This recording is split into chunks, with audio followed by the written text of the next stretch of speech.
ইয়া হাবিবাল্লাহ, আপনাকে দেখার জন্য দীর্ঘদিন থেকে অপেক্ষা করছি মদিনায়। আমরা আনসারী সাহাবীরা আপনাকে দেখার জন্য পাগল পাড়া হয়ে গেছি। আমাদের ছোট্ট ছোট্ট বাচ্চারা পর্যন্ত আপনার অপেক্ষায় অপেক্ষমান আছে।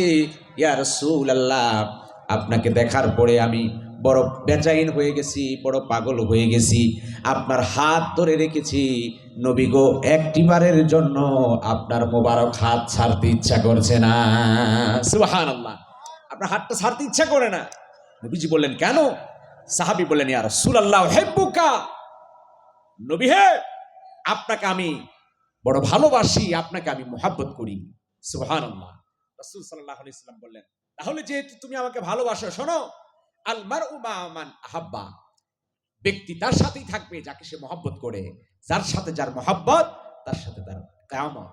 তুমি যেহেতু আমাকে মহব্বত করো, আমাকে যেহেতু ভালোবাসো, তলহা শুনে রাখো, তোমার ঠিকানা আল্লাহ সুবহানাহু ওয়া তাআলা আমার সাথে জান্নাতের বাড়িতে করে দিবে। আমার ভাইয়েরা, বন্ধুরা আমার, আল্লাহ নবীর এই সাহাবী এইবার হাত ছেড়ে দিয়ে বলেন ইয়া রাসূলুল্লাহ, ইয়া হাবিবাল্লাহ, আপনার খেদমতে আমি নিয়োজিত আছি। বলুন আপনার কি চাই, আপনার কি খেদমত করতে হবে? আমি তালহা ইবনে বারাকে যা আদেশ করবেন, আমি সকল আদেশ মাথা পেতে মেনে নিতে রাজি আছি। আমার ভাইয়েরা, বন্ধুরা আমার, হযরতে তালহা ইবনে বারা রাদিয়াল্লাহু তাআলা আনহু যেহেতু বারবার আল্লাহর নবী সাল্লাল্লাহু আলাইহি ওয়াসাল্লামের সামনে হাজির হয়ে বারবার নিজের ভালোবাসার কথা আলোচনা করেছেন, নবীজির সামনে যখন তালহা ইবনে বারা বললেন ইয়া রাসূলুল্লাহ, আপনার যে কোনো খেদমতের জন্য আমি তৈরি আছি, আপনার যে কোনো হুকুম মানতে আমি রাজি আছি, আল্লাহ নবী সাল্লাল্লাহু আলাইহি ওয়াসাল্লাম বললেন ঠিক আছে, এইবার তালহা ইবনে বারাকে পরীক্ষা করা যায়।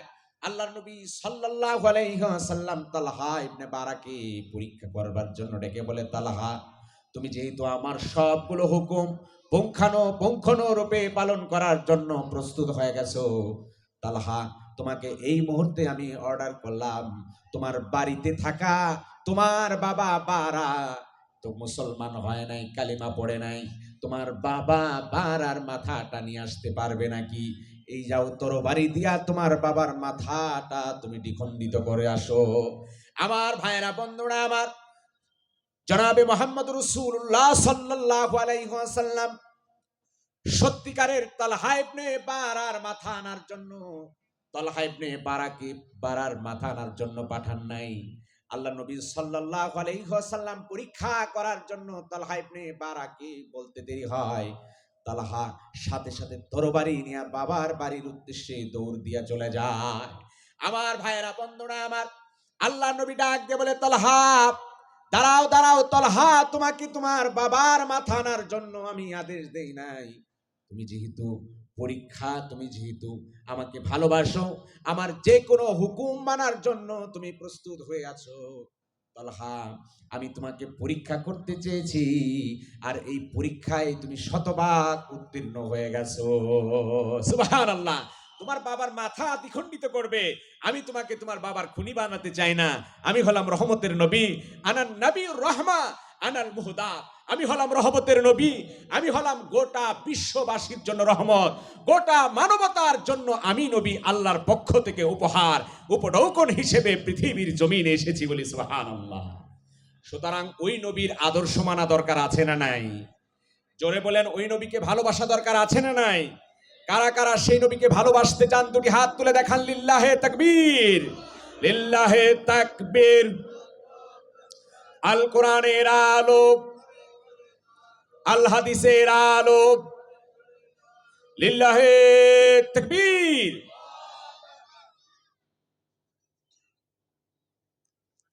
আমার ভাইরা, সেই নবী সাল্লাল্লাহু আলাইহি ওয়াসাল্লামের আদর্শ অনুসরণ করতে গিয়ে রাসূল সাল্লাল্লাহু আলাইহি ওয়াসাল্লাম মানতে গেলে সমাজে বাধা আছে না নাই?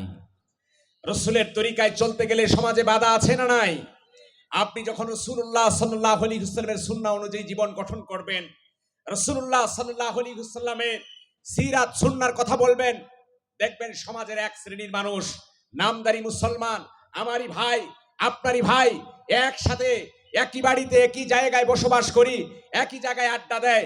যখনই আপনি রাসূলের সিরাতের কথা বলবেন, বিশ্ব মানবতার মুক্তির দূত জনাবে মুহাম্মদ রাসূলুল্লাহ সাল্লাল্লাহু আলাইহি ওয়াসাল্লামের চরিত্র মাধুর্যের কথা আলোচনা করবেন, এক শ্রেণীর মানুষের অ্যালার্জি শুরু হয়ে যায়। কথা বলেন ঠিক কিনা? তারা বিশ্ব নবী সাল্লাল্লাহু আলাইহি ওয়াসাল্লামের সুন্নাত সিরাতকে তারা সেকেলে মনে করে রাসূল সাল্লাল্লাহু আলাইহি ওয়াসাল্লামের চরিত্র নিয়ে কালিমা লেপন করার দুঃসাহস দেখায়। তারা রাসূলুল্লাহ সাল্লাল্লাহু আলাইহি ওয়াসাল্লামের জীবনী নিয়ে তারা তিরস্কার করে আল্লাহর নবীর জীবন চরিত্রে তারা কলঙ্ক লাগাতে চায়। যারা আল্লাহর নবীর বিরুদ্ধে যারা অবস্থান নিতে চায়, বিশ্ব মানবতার মুক্তির দূত জনাবে মুহাম্মদ রাসূলুল্লাহ সাল্লাল্লাহু আলাইহি ওয়াসাল্লামের বিরুদ্ধে যারা অবস্থান নিয়েছে, তারা যুগে যুগে বিতাড়িত হয়েছে, লাঞ্ছিত হয়েছে। কথা বলুন ঠিক কিনা? আল্লাহর নবীর বিরুদ্ধে চারণ করেছিল তসলিমা নাসরিন। রাসূল আরবি সাল্লাল্লাহু আলাইহি ওয়াসাল্লামের চরিত্র মাধুর্য, রাসূল সাল্লাল্লাহু আলাইহি ওয়াসাল্লামের একাধিক বিবাহকে নিয়ে কলম ধরেছে, বিতাড়িত হয়েছে। এ বাংলার জমিন থেকে এদেশের মানুষেরা, তাওহীদি জনতা তাসলিমা নাসরিনকে আস্থা করে নিক্ষেপ করেছে। কথা বলেন ঠিক কিনা? আমার ভাইয়েরা, আজকের এই সিরাত মাহফিল থেকে জানাতে চাই, যারাই বিশ্ব মানবতার মুক্তির দূত জনাবে মুহাম্মদ রাসূলুল্লাহ সাল্লাল্লাহু আলাইহি ওয়াসাল্লামের চরিত্রে কালিমা লেপন করতে চায়, যারা আল্লাহর নবী সাল্লাল্লাহু আলাইহি ওয়াসাল্লামের জীবনী নিয়ে বিশ্বকার করতে চায়, এদেশের তাওহীদি জনতা, এদেশের মুসলিম উম্মাহ তাদেরকে দাঁত ভাঙা জবাব দেওয়ার জন্য তৈরি আছে। কথা বলেন ঠিক কিনা? সুতরাং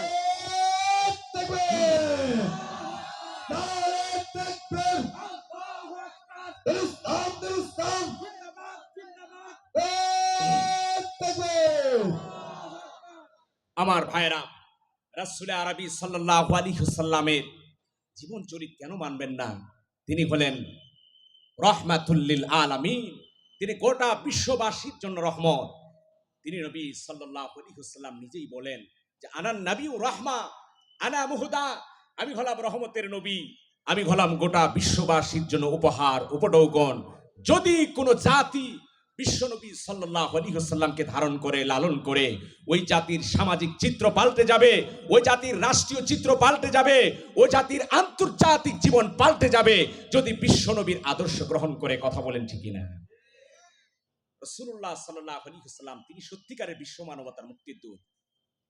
100 মনীষী, দি 100 মনীষী, 100 জন মানুষের জীবনী সমৃদ্ধ একটি গ্রন্থ। 100 জন মানুষের জীবনী লেখা হলো। মাইকেল হার্ট এই গ্রন্থটা লেখে 100 জন মানুষের জীবনী লেখার পরে সিদ্ধান্তহীনতায় ভুগছে, দুশ্চিন্তায় ভুগছে যে কার নামটা আগে দেব, কার জীবনীটা আগে লিখবো। সূচিপত্র করতে পারছে না। দিন যায়, রাত যায়, মাস পার হয়ে যায়, সিদ্ধান্তহীনতায় ভুগছে যে কার জীবনীটা আগে দিলে আমার বইটা, আমার এই গ্রন্থটা সমৃদ্ধ হবে, মানুষ গ্রহণ করবে। চিন্তা করছে। অবশেষে সে স্থির করলো, তার কল্পনায় এলো যে 100 মনীষীর জীবন আবার পড়াশোনা শুরু করি, আবার শুরু থেকে আমি প্রত্যেকের জীবনীগুলো পড়ে দেখব, জন্ম থেকে নিয়ে মৃত্যু পর্যন্ত। সিদ্ধান্ত নিল জন্ম থেকে মৃত্যু পর্যন্ত যার জীবনীতে যেই মানুষটা, যেই মনীষী বিশ্ব মানবতার কল্যাণের জন্য সবচেয়ে বেশি ভূমিকা রেখেছেন, সবচেয়ে বেশি যিনি অবদান রেখেছেন, তার নামটা, তার জীবনীটা সবার আগে নিয়ে আসবো। মাইকেল হার্ট সিদ্ধান্ত নিয়ে সর্বশেষ রাসূলুল্লাহ সাল্লাল্লাহু আলাইহি ওয়াসাল্লামের জীবনী খুঁজে পেলেন। যে রাসূল সাল্লাল্লাহু আলাইহি ওয়াসাল্লামের জীবনী পড়ে, আগাগোড়া পড়ে দেখলেন বিশ্ব মানবতার কল্যাণে সবচেয়ে বেশি ভূমিকা রেখেছেন জনাবে মুহাম্মদ রাসূলুল্লাহ সাল্লাল্লাহু আলাইহি ওয়াসাল্লাম। আমার ভাইয়েরা, বন্ধুরা আমার, সেই নবী, রহমতের নবী, সরকারে দু আলম জনাবে মুহাম্মদ রাসূলুল্লাহ সাল্লাল্লাহু আলাইহি ওয়াসাল্লামের প্রেমে মাতোয়ারা হয়ে হযরতে তালহা ইবনে বারা রাদিয়াল্লাহু তাআলা আনহু খোলা তরবারি নিয়ে নিজের বাবার মাথাটা দ্বিখণ্ডিত করার জন্য বের হয়ে গেলেন। নবীজি ডাক দিয়ে বলেন, তালহা, আমি তোমাকে বাবার খুনি বানাবার জন্য দুনিয়াতে আসি নাই। তালহা, আমি পরীক্ষা করতে চেয়েছি, এই পরীক্ষায় তুমি শতভাগ উত্তীর্ণ হয়ে গেছো। আমার ভাইয়েরা, বন্ধুরা আমার, তালহা ইবনে বারা রাদিয়াল্লাহু তাআলা আনহু জনাবে মুহাম্মদ রাসূলুল্লাহ সাল্লাল্লাহু আলাইহি ওয়াসাল্লামকে এত ভালোবাসতেন। একদিন তালহা এতটাই অসুস্থতা বেড়ে গেল। তালহা ইবনে বারা রাদিয়াল্লাহু তাআলা আনহু মৃত্যু শয্যায় শায়িত। আল্লাহর নবীর সাহাবারা বললেন, ইয়া রাসূলুল্লাহ, ইয়া হাবিবাল্লাহ, তালহা ইবনে বারা মৃত্যু শয্যায় শায়িত অবস্থায় আছে। আল্লাহর নবী সাহাবীদেরকে নিয়ে হযরতে তালহা ইবনে বারার বাড়িতে গেলেন।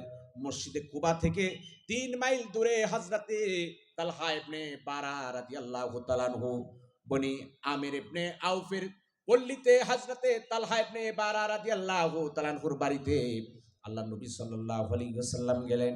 সাহাবীদের একদল নিয়ে তালহার বাড়িতে হাজির হলেন। তালহা ইবনে বারা আল্লাহর নবী সাল্লাল্লাহু আলাইহি ওয়াসাল্লামকে দেখে তিনি আনন্দিত হয়ে গেলেন। ডেকে বলেন, ইয়া রাসূলুল্লাহ, ইয়া হাবিবাল্লাহ, আপনি বড় কষ্ট করে আমার বাড়িতে হাজির হয়েছেন। 3 মাইলের রাস্তা অতিক্রম করে আমার বাড়িতে এসেছেন। ইয়া রাসূলুল্লাহ, ইয়া হাবিবাল্লাহ, আপনি কেন এত কষ্ট করতে গেলেন? আল্লাহর নবী সাল্লাল্লাহু আলাইহি ওয়াসাল্লাম ডেকে বলেন, আমার সাহাবারা, এই যে তলহা আমাকে তো ভালোবাসে, আমিও তলহাকে বড় ভালোবাসি। আল্লাহ না করুক যদি তলহা দুনিয়া থেকে বিদায় নিয়ে যায়, তলহার যখন ইন্তেকাল হবে, তলহার ইন্তেকাল হলেই আমি নবীকে সংবাদ দিবে, আমি নিজে হাতে তলহার দাফন কাফন করে তার জানাজার ইন্তজাম করব। আমার ভাইয়েরা, বন্ধুরা আমার, জনাবে মুহাম্মদ রাসূলুল্লাহ সাল্লাল্লাহু আলাইহি ওয়াসাল্লাম হযরতে তালহা ইবনে বারা রাদিয়াল্লাহু তাআলা আনহুর বাড়ি থেকে বের হয়ে গেলেন। আর এদিক দিয়ে তালহার অসুস্থতা বেড়ে গেল। তীব্র যন্ত্রণায় ছটফট শুরু করলেন তালহা ইবনে বারা রাদিয়াল্লাহু তাআলা আনহু। পরিবারের লোকদেরকে ডেকে বলেন, আমার পরিবারের লোকেরা, যদি আমার রাত্রি গভীরে আমার মৃত্যু এসে যায়, যদি আমার ইন্তেকাল হয়ে যায়, তাহলে খবরদার এই রাত গভীরে এই সংবাদটুকু বিশ্ব নবীকে তোমরা দিবে না। কারণ যদি নবীজি মসজিদে কুবা থেকে আমার বাড়িতে 3 মাইল পাড়ি দিয়ে আমার বাড়িতে আসে, পথেই বনি আমির ইবনে আউফের পল্লীতে কিছু ইহুদিদের বাড়ি আছে, সেই ইহুদিরা সব সময় বিশ্ব নবীর বিরুদ্ধে অবস্থান নেয়। যদি এই রাত গভীরে আল্লাহর নবী আমাকে দেখতে আসেন, যদি এই অবস্থায় ইহুদিরা টের পেয়ে যায়, তাহলে আল্লাহর নবীর উপর আক্রমণ করার সম্ভাবনা আছে। আমার ভাইরা, বন্ধুরা আমার, হযরতে তালহা ইবনে বারা রাদিয়াল্লাহু তাআলা আনহু রাত গভীরে দুনিয়া থেকে বিদায় নিয়ে গেলেন। আল্লাহ রাব্বুল আলামিন তালহা ইবনে বারাকে আল্লাহ রাব্বুল আলামিন কবুল করে নিলেন, মঞ্জুর করে নিলেন। তালহা বলেছিলেন, যখন আমার মৃত্যু এসে যাবে, আমার ইন্তেকাল হয়ে যাবে, আমার ইন্তেকাল হলে সাথে সাথেই দাফন কাফনের ব্যবস্থা করবে, বিলম্ব করবে না। রাত গভীরে তালহা ইবনে বারা রাদিয়াল্লাহু তাআলা আনহুর দাফন কাফন হয়ে গেল। সকাল বেলায় আল্লাহর নবীর কাছে সাহাবারা সংবাদ দিলেন, ডেকে বললেন, ইয়া রাসূলুল্লাহ, ইয়া হাবিবাল্লাহ, আপনার প্যারা সাহাবী তালহা ইবনে বারা রাদিয়াল্লাহু তাআলা আনহু দুনিয়া থেকে বিদায় নিয়ে গেছেন। তালহা ইবনে বারা দুনিয়াতে নাই। আল্লাহ নবী যখন পেয়ারা সাহাবী তালহা ইবনে বারা রাদিয়াল্লাহু তাআলা আনহুর মৃত্যু সংবাদ শুনলেন, নবীজি চোখের পানি ছেড়ে হাউমাউ করে কাঁদতে লাগলেন। আল্লাহর নবীর সাহাবারা বললেন, ইয়া রাসূলুল্লাহ, ইয়া হাবিবাল্লাহ, আপনি কেন এত বিচলিত হন, কেন এত বেচैन হয়ে যান? আল্লাহর নবী বললেন, আমার সাহাবারা, আমি কেন তালহার জন্য পাগল হব না? তালহা তো ছিল আমার পাগল। গোটা জিন্দেগি তালহা ইবনে বারা আমার জন্য সবে দিয়েছি। তালহা ইবনে বারা আমার প্রেমে বড় পাগল ছিল। এই তালহা দুনিয়া থেকে বিদায় নিল, তোমরা কেন আমাকে তালহার মৃত্যুর সংবাদ তোমরা দিলে না? আমার মন বড় পাগল ছিল, আমি মনে চেয়েছিলাম রাত গভীরে তালহার জানাজায় শরীক হয়ে আমি নিজে ইমামতি করব। আমার ভাইয়েরা, বন্ধুরা আমার, আল্লাহ নবী সাল্লাল্লাহু আলাইহি ওয়াসাল্লামের সাহাবারা ডেকে বলেন, ইয়া রাসূলুল্লাহ, ইয়া হাবিবাল্লাহ, রাত গভীরে আপনার প্রতি মধ্যে কোনো বিপদ আসতে পারে, ইহুদি দ্বারা আক্রান্ত হতে পারেন। এই অজুহাতে তালহা ইবনে বারা নিজেই ওসিয়ত করে গেছে, পরিবারের লোকদেরকে বলে গেছে যে জনাবে মুহাম্মদ রাসূলুল্লাহ সাল্লাল্লাহু আলাইহি ওয়াসাল্লামকে রাত্রি বেলায় ঘর থেকে বের হতে তোমরা কোনো ধরনের সংবাদ দিবে না। তালহার নিজের ওসিয়তের কারণে ওসিয়তের কারণে আপনার কাছে এই মৃত্যুর সংবাদ দেওয়া থেকে আমরা বিরত ছিলাম। আমার ভাইয়েরা, বন্ধুরা আমার, আল্লাহর নবী সাল্লাল্লাহু আলাইহি ওয়াসাল্লাম হযরত তালহা ইবনে বারা রাদিয়াল্লাহু তাআলা আনহুর এমন অকৃত্রিম ভালোবাসার নিদর্শন যখন দেখতে পেলেন, নবীজি নিজে হাত তুললেন, আল্লাহর নবীর সাহাবাদেরকে বললেন, আমার সাহাবারা হাত তোলো, আল্লাহ রাব্বুল আলামিনের দরবারে তালহা ইবনে বারার জন্য দোয়া করব। আল্লাহ নবী সাল্লাল্লাহু আলাইহি ওয়াসাল্লাম সাহাবীদেরকে নিয়ে তালহা ইবনে বারার জন্য দোয়া শুরু করে দিলেন। আল্লাহ রাব্বুল আলামিনের কাছে দোয়া করলেন, রব্বুল আলামিন তালহা ইবনে বারাকে আপনি মাফ করে দেন। আর নবীজি ডাক দিয়ে বলেন, আল্লাহ, যেদিন কিয়ামতের ময়দানে তালহা আপনার সাথে সাক্ষাৎ করবে, আপনার সাথে যখন দিদার করবে, আয় আল্লাহ, এমন ভাবে যেন দিদার হয় যেন আপনি তালহাকে দেখে হাসতে থাকেন আর আমার তালহা আপনাকেও দেখে হাসতে থাকে। সুবহানাল্লাহ। আল্লাহ, তালহার দিদারটা যেন এমন ভাবে হয় আপনিও তার প্রতি সন্তুষ্ট আর তালহাও আপনার প্রতি সন্তুষ্ট, এমন একটা দোয়া আল্লাহ নবী সাল্লাল্লাহু আলাইহি ওয়াসাল্লাম হযরতে তালহা ইবনে বারা রাদিয়াল্লাহু তাআলা আনহুর জন্য করে দিলেন। প্রিয় ভাইরা, সেই নবী আমাদের কাছ থেকে বিদায় নিয়ে গেছেন ১৫০০ বছর আগে। রহমতের নবী সরকারে দু আলম জনাবে মুহাম্মদ রাসূলুল্লাহ সাল্লাল্লাহু আলাইহি ওয়াসাল্লামকে ভালোবাসতে হবে। তিনি হলেন সর্বশেষ নবী, তিনি হলেন সর্বশ্রেষ্ঠ নবী। আল্লাহ সুবহানাহু ওয়া তাআলা কোরআনে কারীমে ইরশাদ করলেন, মা কানা আবা আহাদিম মির রিজালিকুম ওয়ালাকির রাসূলুল্লাহ ওয়া খাতামান নবিয়্যিন। আল্লাহ নবী সাল্লাল্লাহু আলাইহি ওয়াসাল্লাম তিনি হলেন রাসূলুল্লাহ।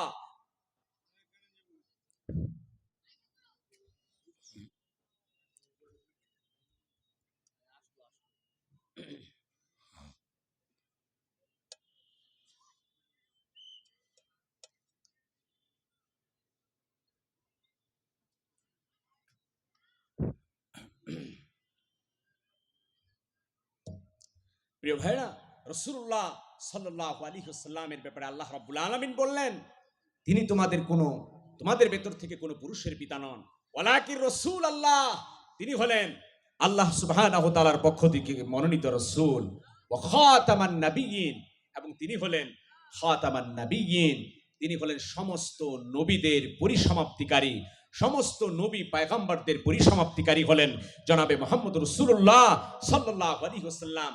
নবীজি ডাক দিয়ে বলেন, আনা খাতামুন নবিয়্যিন, আমি হলাম সর্বশেষ নবী, লা নবিয়্যা বাদি, আমি নবীর পরে আর পৃথিবীতে কোনো নবী আসবে না।